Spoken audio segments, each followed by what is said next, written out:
মানে উপরে টালি রয়েছে, ভেতরটা পাকা, হয়তো ঠান্ডা হতে পারে রুমটা। ডোরটা ওপেন করার পরে আমরা বাইরের যা সৌন্দর্যটা পাচ্ছি সেটা তোমাদের মন তো কাড়বেই। এখানে একটা ওয়াচ টাওয়ার মতন রয়েছে। সাদা ভাত নিয়েছি, এর সাথে ঘি দেওয়া হয়েছে।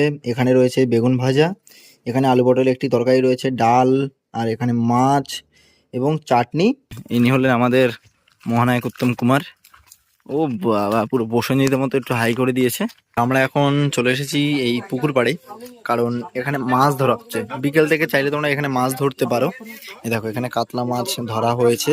আমাদের এই রুমে চা করার সরঞ্জাম তো রয়েছেই, তাই চা না, একটা কফি করে নিয়েছি। ইভিনিং স্ন্যাক্সে পেয়ে গেছি আমরা, এখানে রয়েছে আলুর চপ এবং মুড়ি। এছাড়াও আমরা এখানে কফি নিয়ে নিয়েছি, আরো রয়েছে এগ রোল। এছাড়াও আমরা ঠান্ডা নিয়ে নিয়েছি। রাতের খাবারে পেয়ে গেছি ভাত, ডাল, আলুর দম,